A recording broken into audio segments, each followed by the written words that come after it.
हमनी के संस्कृति, हमनी के संस्कार सदा रहे हमनी के साथ। भारत के महान ग्रंथ और काव्य सब के संपूर्ण संकलन सब्सक्राइब करें तिलक। श्री विश्वकर्मा और मय दानव नूतन नगर बसाने लगे हैं।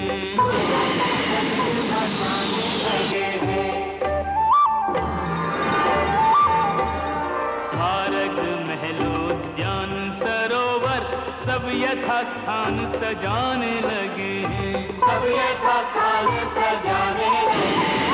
ज्ञान विज्ञान के अनुसंधान के, ज्ञान विज्ञान के अनुसंधान के शुभ फल सामने आने लगे हैं। ज्ञान विज्ञान के अनुसंधान के शुभ फल सामने आने लगे हैं। पांडव गण के खांडव प्रस्थ को ये इंद्रप्रस्थ बनाने लगे हैं। पांडव गण के खांडव प्रस्थ को ये इंद्रप्रस्थ बनाने लगे हैं।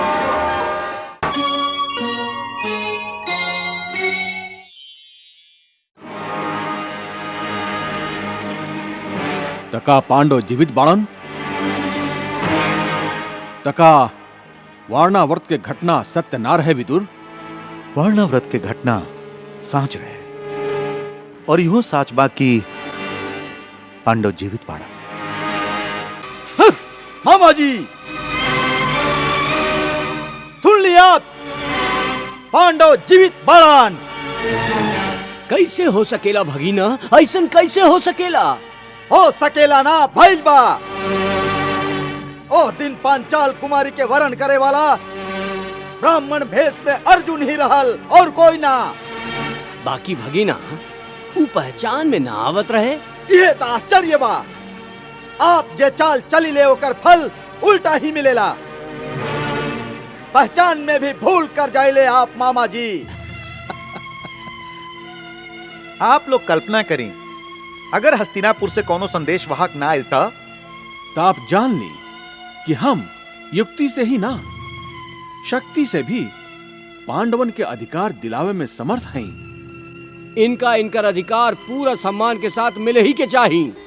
महाराज, हमके पुतोहू के वहाँ से लावे खातिर हाथी, घोड़ा और एगो सेना की टुकड़ी भेजे के चाहिए, जे हमार पुत्रवधू के आदर सहित हस्तिनापुर ले आवे। अवश्य। युवराज युधिष्ठिर की जय, कुमार अर्जुन की जय, कुमार धृष्टद्युम्न की, कुमार भीम की जय, श्री कृष्ण की जय, श्री कृष्ण की जय, रानी कुंती की जय, महारानी द्रौपदी की जय, महारानी द्रौपदी। हम यह बात से पूरा आनंदित हैं कि हमके हमार बेटा सुरक्षित मिल गईलन। आनंद के ए अवसर पर अन्यथा ना लेब तो हम एगो बात कही महाराज। अवश्य महाराज, अब तक पांडवन के परिवार भी बस गए, धीरे धीरे उनका कुल में वृद्धि भी हुई। ऐसे हस्तिनापुर के राज्य में उनका के भी भागीदार बनावल उचित हुई। भागीदार भागीदार का है, वो हमार बेटा हवन और बाप और बेटा के बीच में भागीदारी कैसन? भागीदारी के अर्थ बा उनकर स्वतंत्र सत्ता, उनकर व्यक्तित्व के निखरे के अवसर दिहल और परंपरा भी इहे रहल बा महाराज। लेकिन एकरा में शंका कैसन बा?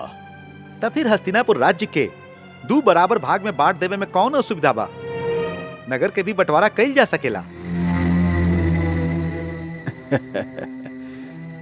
त पांचाल के युवराज हमार राज्य के बंटवारा करावे आइल बाड़न। ना महाराज, युवराज धृष्टद्युम्न त पांडव लोगन के एगो स्वतंत्र राजा देखल चाहता रहन और अपन बहन के पटरानी।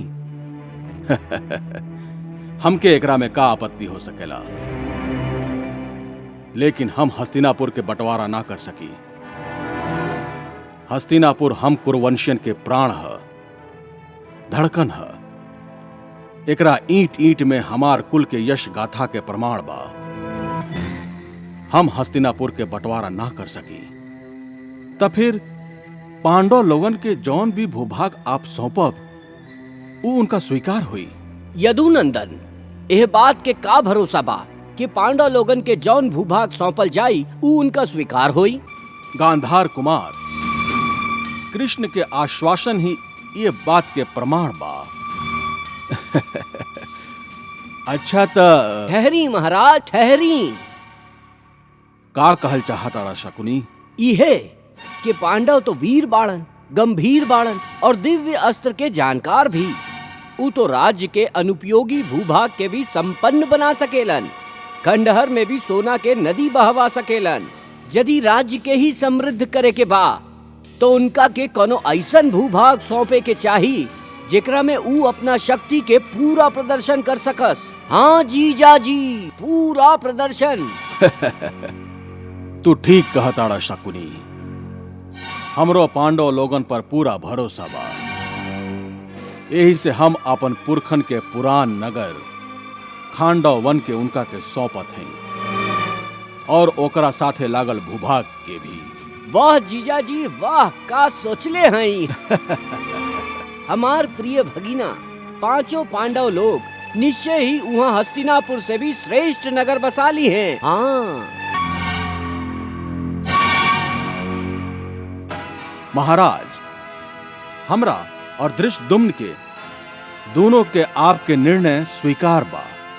इतिहास साक्षी बा कि शौर्यवान राजा लोग अपना भुजा के बल से ही नया नया राजधानी के निर्माण करलन। निश्चय ही गांधार कुमार के ई बात अब की सत्य हो के ही रही। आखिर निर्णय का भइल ह देवकी नंदन? उहे जे हमार पूर्व अनुमान रहे।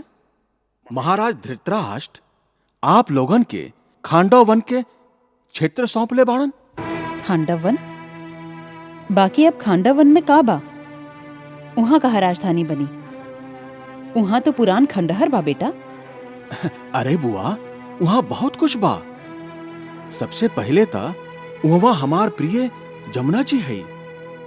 चारों ओरी वन के हरियाली छटा बा, पर्वतमाला बा, और एकरा से अधिका का चाहे आपके बुआ? ठिठोली मत कर कन्हैया। का हमार बेटन के भाग में यह संपत्ति आवे के रहे? यही से तू और धृष्टद्युम्न महाराज से बात करे खातिर गईल रहा। आप चिंता मत करी बुआ, आपके साथे हम बानी और आपके 5 वीर बेटा बाड़न। बाकी ई न्याय न ह। न्याय और अन्याय के प्रश्न तो उहाँ उठेला माई जहाँ अधिकार पहले से ही प्रमाणित होखे। यही समय ता महाराज जौन भूभाग हम लोग के दिहले बाड़न ओही में हम लोग के संतुष्ट होके के चाहिए। तू लोग जैसन उचित समझा कर। हाँ हाँ बुआ, आप खांडव वन चले के तैयारी करी। एकरा से पहले हम और अर्जुन आजे प्रस्थान करत हैं और जाकर देखत हैं कि वहाँ का कल जा सकेला।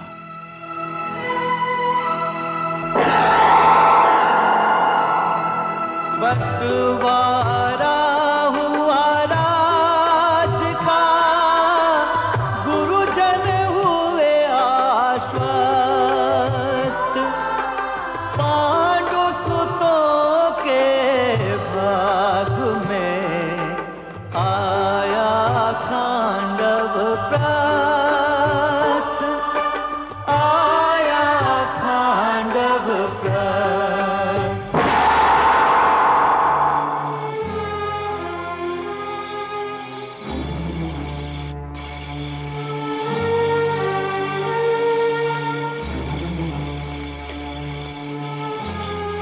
ला ई ह तोहार खांडव प्रस्थ। मधुसूदन, हाँ, यहाँ तो खाली जंगल और खंडहर बा। ये जंगल और खंडहर में राजधानी के निर्माण कैसे संभव हुई? संभव बा, सब कुछ संभव बा। मनुष्य के दृढ़ निश्चय के आगे कुछ वो असंभव ना रहे पार्थ। हम लोगन के यही खंडहर में राजधानी के संभावना के पता करे के बा और हस्तिनापुर से हम लोग आयल भी बानी यही खातिर। अर्जुन चला चली।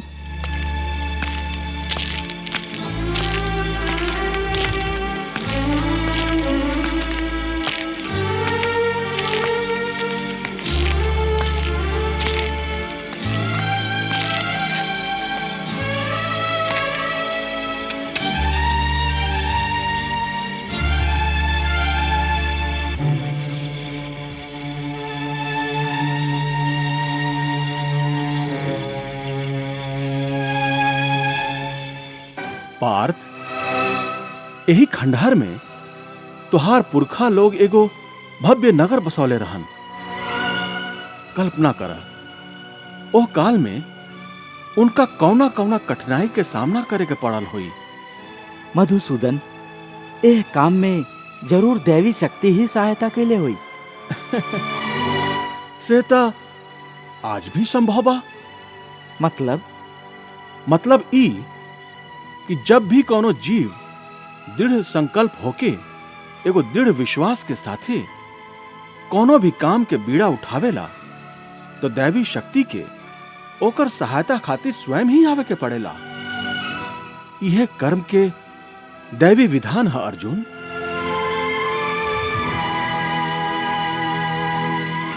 हम देव शिल्पी विश्वकर्मा के आह्वान करत हैं।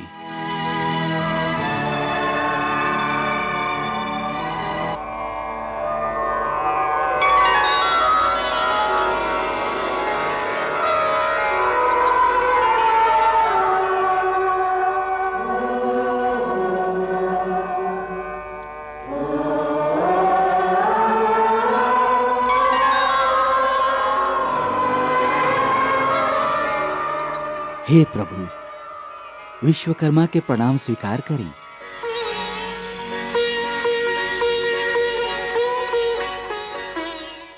आज्ञा करें देव, विश्वकर्मा के कौन कारण से याद कैली हैं? हे देव शिल्पी, पहले आप हमरा कहला से द्वारकापुरी के निर्माण के लिए रही। हाँ। अब आपके एह वन प्रांत में पांडव लोगन खातिर एगो भव्य राजधानी के निर्माण करे के बा। भगवान, ओकरा खातिर हमार का आवश्यकता है? दानवन के राजा मैं दानव हमार मित्र बाड़न। ऊ दैत्य शिल्पी भी बाड़न। पहले समय में ई खांडव प्रस्थ नगर उनके द्वारा बनावल गईल रहे। ऊ ये भूमि के चप्पा चप्पा से परिचित बाड़न प्रभु, और यह समय यही वन में निवास भी कर रहल बाड़न। तो आप जल्दी उनका के बुलाई। हमरा बहुत जल्दी एगो वैभवशाली राजधानी चाहिए। जैसन प्रभु की आज्ञा।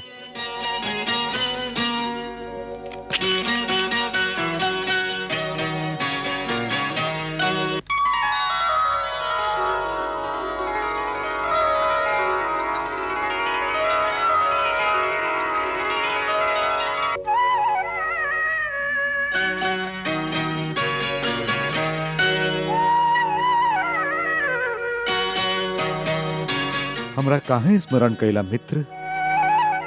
हे दैत्यलोक के श्रेष्ठ शिल्पी, हमके भगवान श्री कृष्ण जी पांडव लोग खातिर यही स्थान पर एगो राजधानी बनावे के आदेश देले हैं। आज हम कितना भाग्यशाली हैं कि सहज में प्रभु के दर्शन हमरा मिल गए। निश्चय ही महाराज मैं दानव, आपके पुण्य के उदय भइल बा। आप पहले भी ये नगर के निर्माण कैले हैं। आप एकर संरचना से पूरा तरह से परिचित हैं। जरूर। सबसे पहले दैत्यराज वृषपर्वा खातिर हमें नगर के निर्माण कैले रही। ओकरा बाद अनेक सूर्यवंशी सम्राट लोग यहाँ शासन कैले रहन। महाराज वृषपर्वा ये देवासुर संग्राम के एगो योद्धा रहन। हाँ पांडव पुत्र, खांडवप्रस्थ के बहुते रहस्य से हम परिचित हैं। निश्चय ही दानवराज मैं यहाँ की भूमि में छिपल अनेक बात के जानत हुई हैं। ये हमार सहायक भी हुई हैं। भगवान, विश्वकर्मा जौना रहस्य की ओर संकेत कर रहल बाणन वो हम समझ गई। असल में यह खंडहर के नीचे दैत्य वंश के बहुत बड़ खजाना लुका के रखल गई रहे। तो आपके ओह स्थान के पता बा जहां वो खजाना छुपावल गई रहे? जी। तो हमके भी वहां ले चली। बाकी हम एक सीमा तक ही जा सकीले, ओकरा आगे गईल हमरा खातिर असंभव बा। ऊ काहे कि वो खजाना के रक्षा तक्षक ना करेलन। वो केहू के आवे जाए ना देश। कौनो बात ना, आप चली ता। जौन आज्ञा प्रभु। आई।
आई प्रभु।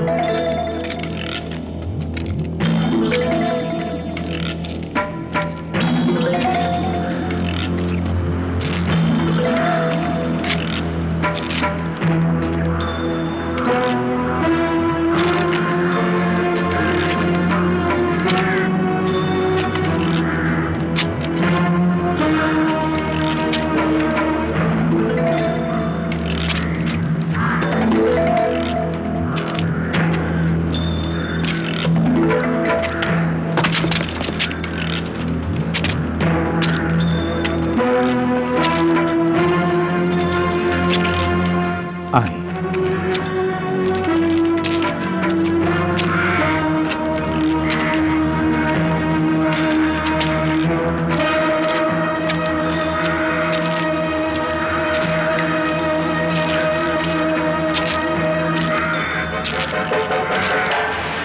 आई प्रभु।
आगे के राह दिखाए दानवराज।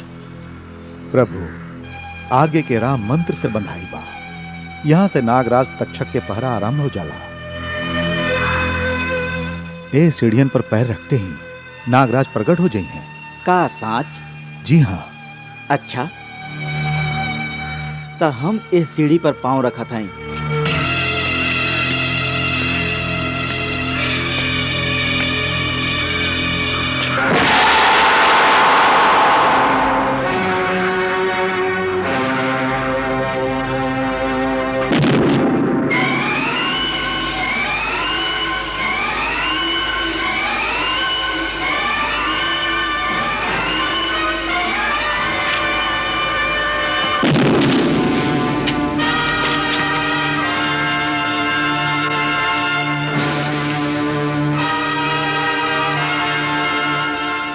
आपके मुस्कान हमरा के संदेह में डाल रहल बा प्रभु। आप अगर आज्ञा दी तो हम नागराज के उनका परिवार सहित यमलोक पहुंचा दी। ना अर्जुन ना, नागराज तोहरा के कोनो क्षति निखन पहुंचौले और कोई भी प्राणी के बिना अपराध के मारल उचित ना हो। तू उनका से रास्ता छोड़े के प्रार्थना कर अर्जुन।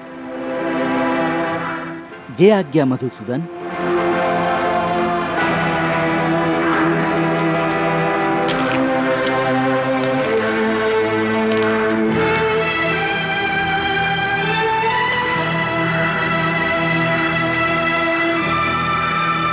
हे नागराज, हमरा आगे के मार्ग चाहिए।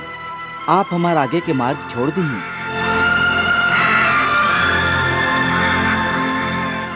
अर्जुन, नागराज तक्षक नाग के राजा भड़न और देवराज इंद्र के परम मित्र भी। यही से वो देवेंद्र के अलावा और केहू के बात ना माने लन।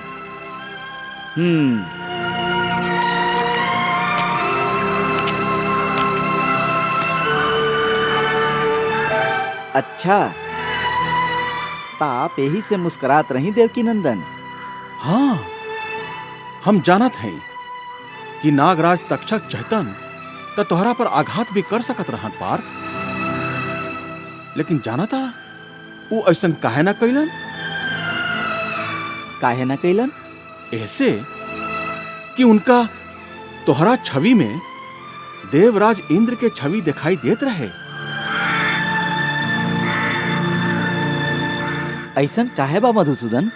ऐसन ऐसे बा काहे कि कुंती बुआ देवराज इंद्र के आशीर्वाद से ही तोहरा के प्राप्त केले रही। यही से देवराज इंद्र तोहार धर्म पिता हवन।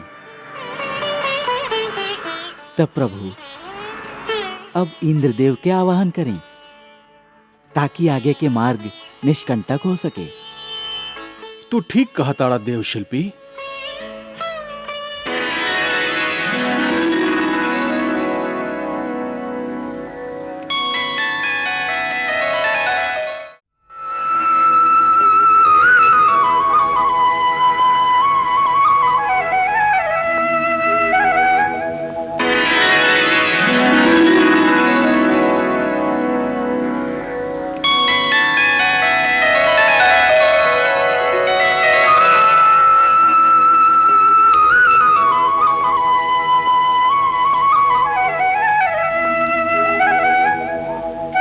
भगवान के श्री चरणन में सेवक इंद्र के प्रणाम स्वीकार होखे।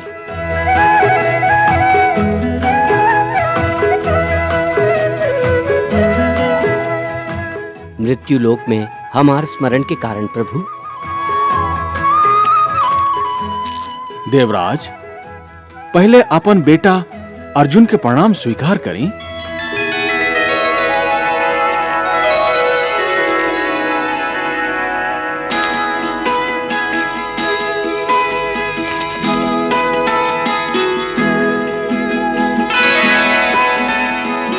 प्रणाम धर्म पिता। आयुष्मान भव, यशस्वी भव।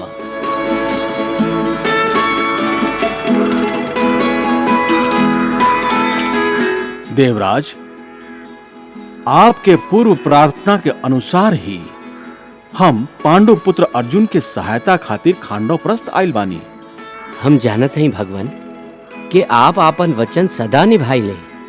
ऐसे गोवर्धन पर्वत पर जब आप हमरा के आश्वासन देले रही कि आप हमार बेटा अर्जुन के रक्षा करब, तब से हमरा कोनो चिंता न रहे। देवराज आप तो जानते हो खब कि कौरव राज्य के बंटवारा हो गइल बा। बंटवारा में पांडवन के भागीदारी में यह क्षेत्र आइल बा, जेकरा के इनका नया सिरा से निर्माण करे के हुई। और फिर राज्य के संचालन में तो बहुत धन की आवश्यकता हुई। यही से दानव राज के सहायता से हम वह प्राचीन खजाना के खोज में निकलल हई। लेकिन आपके नागराज तक्षक हम लोगन के आगे के मार्ग रोक देले बाड़न।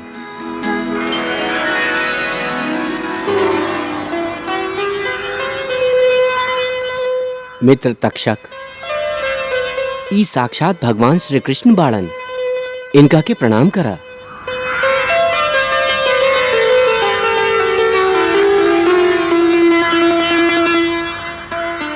अब हमार प्रार्थना बा मित्र, तू इस स्थान छोड़ दा और पांडु पुत्रन के सहायक बना। तू अपना परिवार सहित कुरुक्षेत्र में जाके निवास करा। वो स्थान सुरक्षित बा।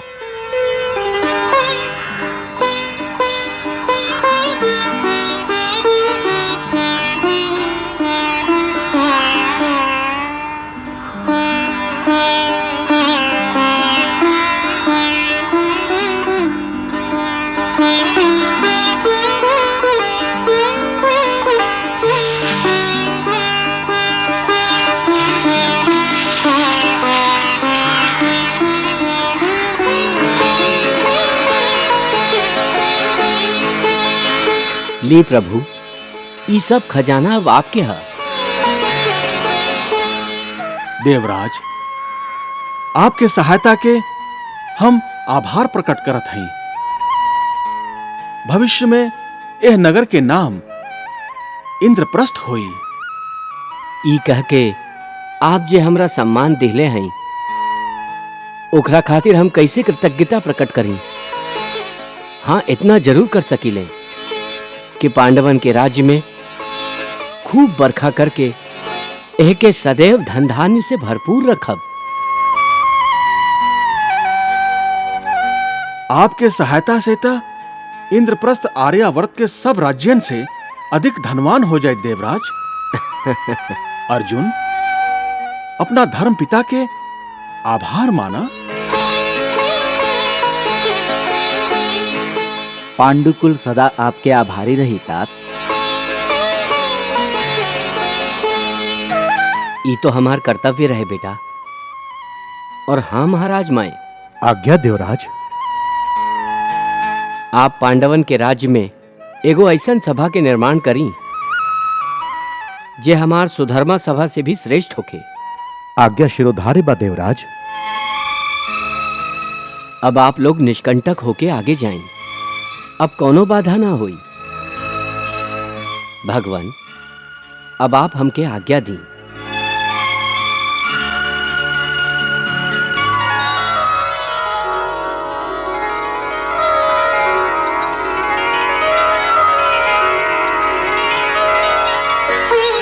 आई प्रभु।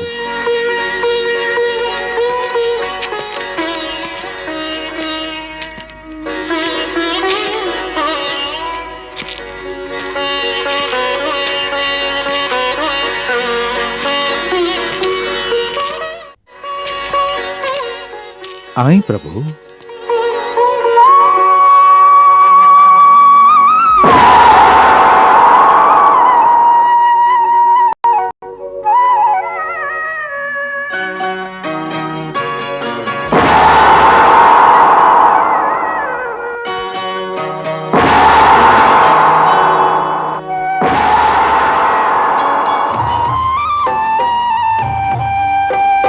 हीरे मोती मानिक पन्ने अतिशय रत्नों के ढेर लगे हैं, अतिशय रत्नों के ढेर लगे हैं। संपत्ति देख अपार यहाँ की, देखने वालों के नैन ठगे हैं, देखने वालों के नैन ठगे हैं। इस माया की रखवाली को,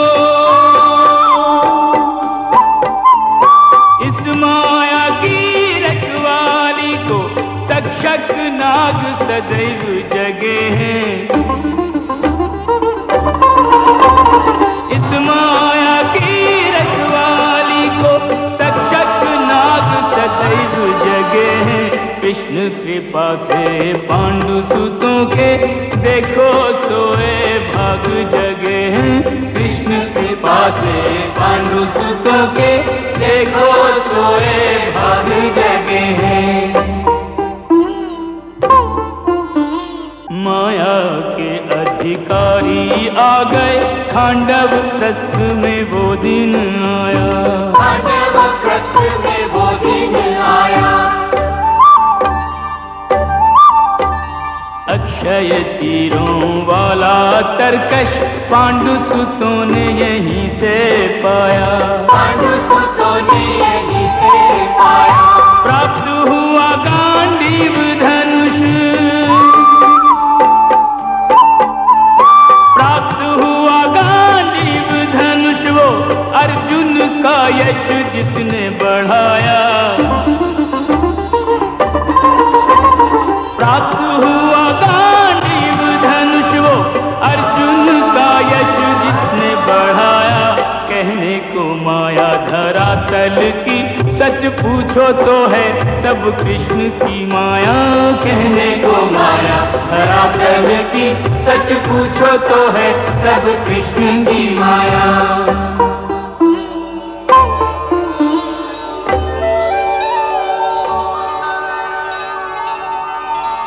मधुसूदन, ई सोना के रथ पहले के महाराजा सोम के रथ है। ये आपके मनचाहा जगह पर ले जाए में समर्थ बा। और ई कौमोदकी गदा है।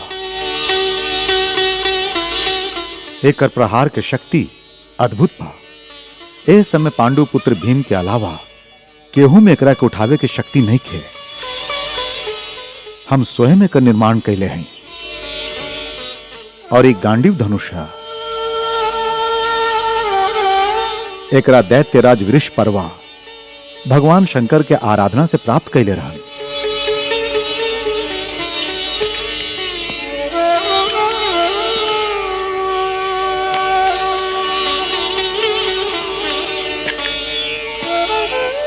सखा, ईला गांडीव धनुष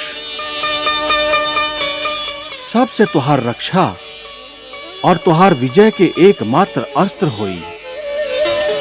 ई जीवन भर तुहार साथ दी। एकरा बाद तोहरा कोनो दोसर अस्त्र के आवश्यकता ना रही। यही धनुष के द्वारा तू सब प्रकार के दिव्य बाण के संधान कर सकबा।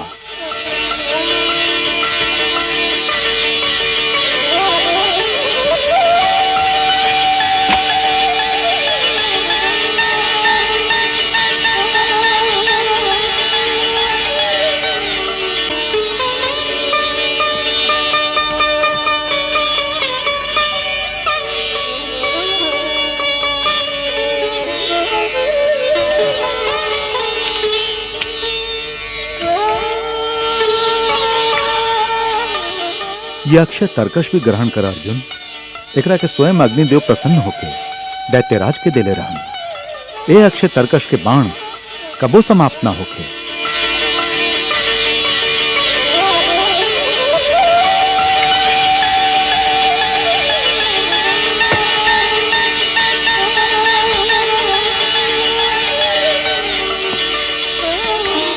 आज से आप लोग यह सब संपत्ति के अधिकारी हो गए नी पांडुपुत्र। मैं राज, तोहरा यह कृपा के हम प्रतिदान त ना कर सकी। हां, इतना अवश्य कह सकीले कि तोहार कोनो संकट के समय में हम और अर्जुन तोहरा स्मरण मात्र से ही वहां पहुंच जाइब। ए संसार में और का चाहे प्रभु, आपके वरदान स्वयं हमारे जन्म की उपलब्धि है नाथ। आप लोग ये संपत्ति के संभारी और हमरा के देव राजेंद्र के आज्ञा के पालन करे, सभा निर्माण खातिर जाए के आज्ञा दी। तथास्तु।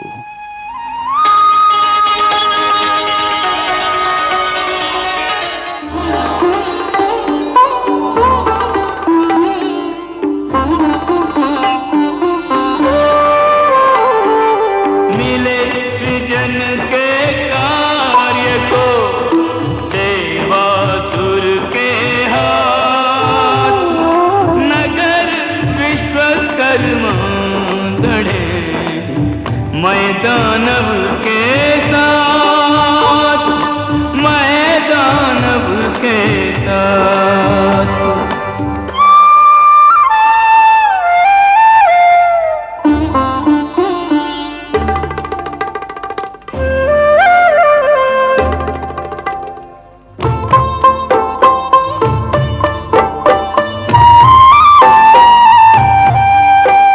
श्री विश्वकर्मा और मैं दानव नूतन नगर बसाने लगे हैं।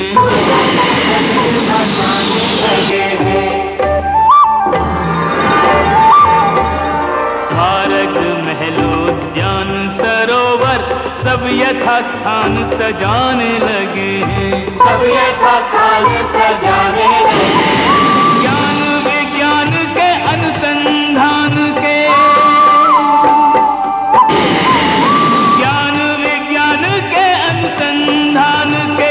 फल सामने आने लगे हैं।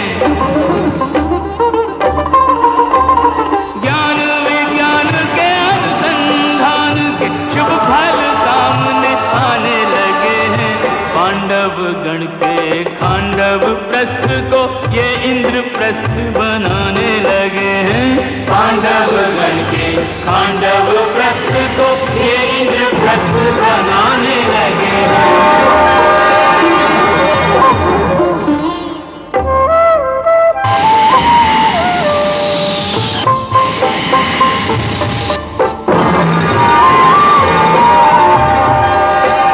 वास्तुकला का अपूर्व अनूठा श्रेष्ठ उदाहरण मिल गया भाई। श्रेष्ठ उदाहरण मिल गया भाई। दोनों शिल्पी गोपियों के मानस में आन विराजी है शारदा माई। आन विराजी है शारदा माई। कृष्ण की कल्पना कृष्ण की प्रेरणा, कृष्ण की कल्पना कृष्ण की प्रेरणा, कृष्ण की शक्ति बड़ी काम आई। कृष्ण की कल्पना कृष्ण की प्रेरणा, कृष्ण की शक्ति बड़ी काम आई। दिव्य नगर ने त्रिभुवन में सर्वोत्तम नगर की संज्ञा पाई। दिव्य नगर ने त्रिभुवन में सर्वोत्तम नगर की संज्ञा पाई।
अस्मान् विश्वानि देव वयुनानि विद्वान् युद्धस्मज्जुहुराणमेनो।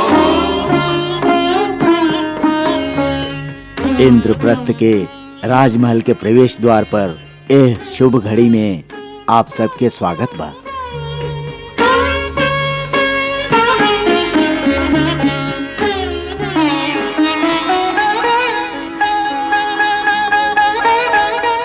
कुलगुरु मुनिवर धौम्य जी गृह प्रवेश के हे पावन बेला में प्रथम तिलक के अधिकारी श्री कृष्ण बाणन।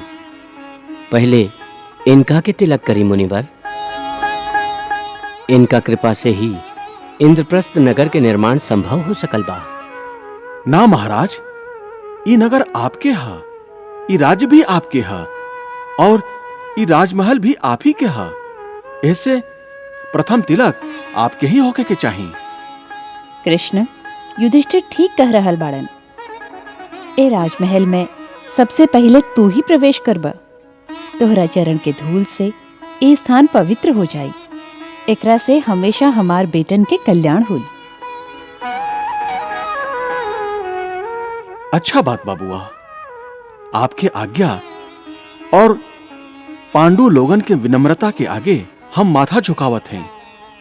जैसन आपके इच्छा। ओम स्वस्ति न इंद्रो वृद्धश्रवाः, स्वस्ति न पूषा विश्ववेदाः, स्वस्ति नस्तारक्षो अरिष्टनेमिः, स्वस्ति नो बृहस्पतिर्दधातु।